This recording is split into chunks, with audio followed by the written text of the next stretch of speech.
The scraper is not the most romantic hand tool, but it's the first one I recommend if you're looking to introduce more hand tools into your woodworking. That's because it can cut through a lot of mill marks and defects in wood, doing away with a lot of sanding. Unlike a hand plane that can do a lot of damage when it's dull, the scraper, when it's dull, it just won't cut. Now what turns a scraper from a piece of steel into a useful tool is a hook that you turn along the edge. It's really easy to do. It's really easy to get wrong. I'll show you a really simple technique to sharpen your scraper and avoid the common mistakes that most woodworkers make. To get started, you're going to need just a few tools. I like a diamond plate to sharpen on. This is a combination plate, which is fine and extra fine. A file, a burnisher, and last but not least, a simple hardwood block with a saw kerf in it. This is the invention of a chairmaker Brian Boggs, and it comes in handy for a lot of tasks. So the first step is to polish the face and the edges of the scraper. I do that on the diamond stone. But if I were to use just my fingers on the flexible steel, I'd end up polishing only where my fingers are. So instead I'll use the wooden block, which is going to distribute the pressure evenly across the entire edge.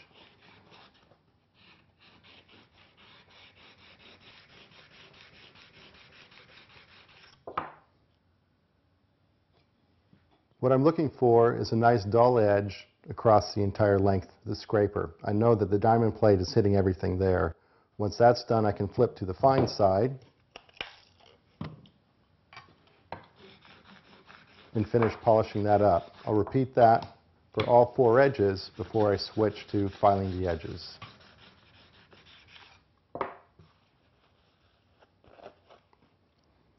So with the faces polished, we're going to turn our attention to the edges. We're going to start by filing those square and then polishing them on the diamond plate.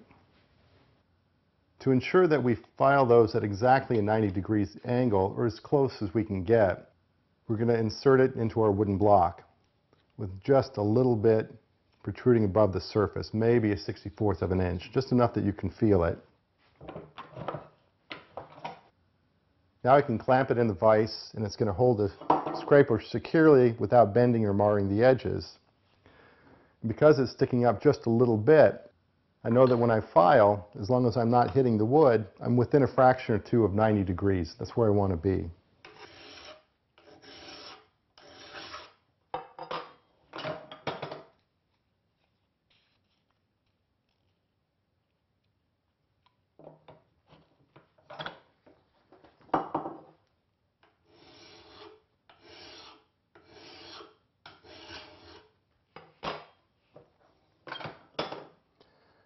Now after filing, you'll feel a burr along the edge. It's easy to mistake that with the hook we're going to turn later, but unlike the hook, this burr is going to leave a rough surface and break down really quickly. We're going to get rid of that before we turn the hook.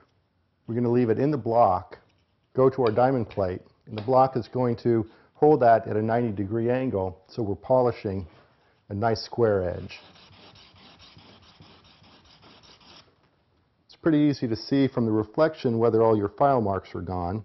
When they are, you can switch over to the extra fine face and finish off the polish, then repeat that on the opposite edge as well.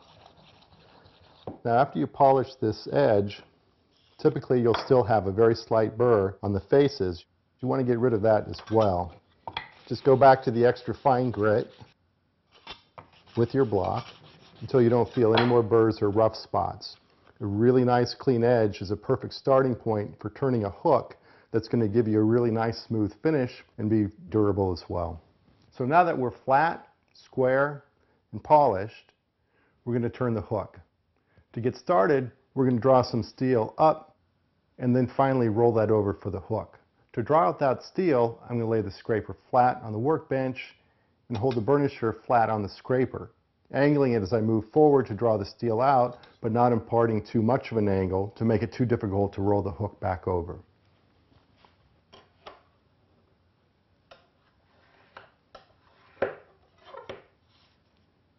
Just a couple of light strokes is all it takes.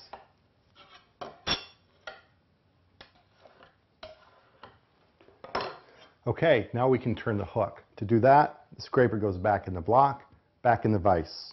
This time the scraper is going in with about 1/8 of an inch sticking up out of the top of the block. And this is where it can all go wrong. The two common mistakes at this point are using too much pressure and too much angle. Just a light touch is all you need.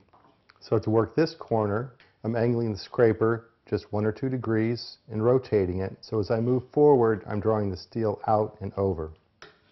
To work the opposite face, I'm angling the scraper the opposite direction and pulling towards me.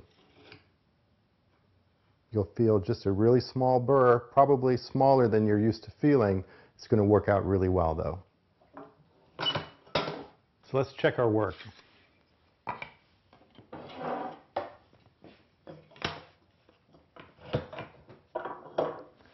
This is where that shallow angle really comes in handy.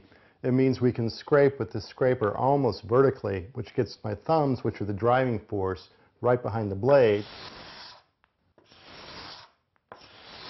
allowing me to take really aggressive shavings. If I want a lighter shaving, all I need to do is tilt the scraper a little bit forward,